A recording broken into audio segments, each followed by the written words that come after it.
देश भर के लाखों शिक्षकों से जुड़ी एक बेहद बड़ी खबर नई दिल्ली से आ रही है। माननीय सर्वोच्च न्यायालय के हालिया फैसले के बाद शिक्षक पात्रता परीक्षा यानी टेट को लेकर के पूरे देश के शिक्षकों में भारी बेचैनी है। इसी कड़ी में नई दिल्ली से लेकर के मध्य प्रदेश तक शिक्षकों और कर्मचारी संघों ने सरकार के खिलाफ मोर्चा खोल दिया है। सबसे पहले बात करते हैं नई दिल्ली की। शिक्षा का अधिकार अधिनियम लागू होने से पहले नियुक्त हुए लाखों सेवारत शिक्षकों को राहत दिलाने के लिए अखिल भारतीय प्राथमिक शिक्षक संघ के राष्ट्रीय अध्यक्ष बसवराज गुरिकर ने आज नई दिल्ली में केंद्रीय शिक्षा मंत्री धर्मेंद्र प्रधान से मुलाकात की। AIPTF की नेशनल लीडरशिप की विशेष उपस्थिति में हुई इस अहम बैठक में गुरिकर ने शिक्षा मंत्री को सीधे तौर पर उनके पूर्व में दिए गए बयानों की याद दिलाई। संघ ने एक विस्तृत ज्ञापन सौंपकर मांग की है कि दशकों से ग्रामीण और दूर दराज के इलाकों में पढ़ा रहे इन अनुभवी शिक्षकों को टेट से एकमुश्त छूट दी जाए।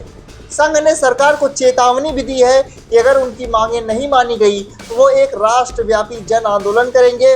इसके लिए 15 जून से लेकर के 12 अगस्त 2026 तक का एक पूरा एक्शन प्लान भी तैयार कर लिया गया है, जिसमें ज्ञापन सौंपने से लेकर के मानसून सत्र के दौरान बड़े प्रदर्शन की रूपरेखा शामिल है। लेकिन बात सिर्फ नई दिल्ली तक सीमित नहीं है। प्रदेश के तमाम राज्यों में भी लगातार शिक्षक टेट से छूट दिलाने के लिए लगे हुए हैं।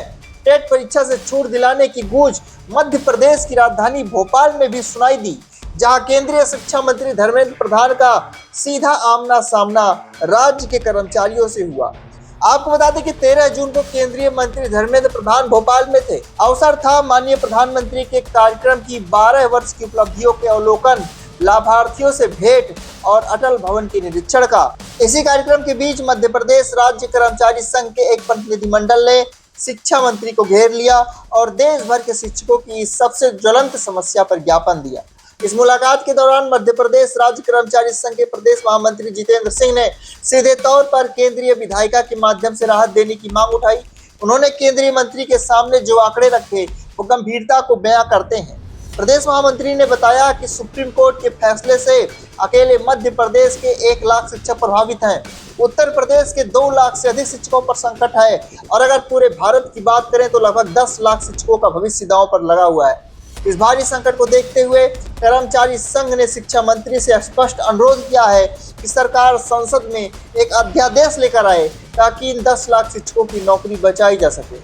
सबसे अहम बात यह रही कि मौके पर मौजूद अन्य जनप्रतिनिधियों ने भी शिक्षकों की इन मांग का खुला समर्थन किया। इस गंभीर मुद्दे और विस्तार से चर्चा करने के लिए मध्य प्रदेश राज्य कर्मचारी संघ के प्रदेश महामंत्री ने शिक्षा मंत्री धर्मेंद्र प्रधान से दिल्ली में अलग से समय देने का अनुरोध भी किया है। अब यह देखना दिलचस्प होगा कि एक तरफ AIPTF का राष्ट्रीय नेतृत्व दिल्ली में दबाव बना रहा है तो दूसरी तरफ राज्य स्तर के कर्मचारी संघ भी सड़क पर उतर आए हैं। क्या केंद्र सरकार और शिक्षा मंत्री इन 10 लाख शिक्षकों को राहत देने के लिए संसद के आगामी मानसून सत्र में कोई अध्यादेश लाएंगे? इस बड़ी खबर पर हमारी नजर बनी रहेगी। जो भी अपडेट सामने आएगी आपको सबसे पहले यही यानी कि NS Now पर मिलेगी। तो इस वीडियो को शेयर करें, चैनल पर नए हैं तो सब्सक्राइब करें, बने रहें NS Now के साथ। मिलते हैं आपसे अगली अपडेट में, तब तक के लिए आप सभी को नमस्कार।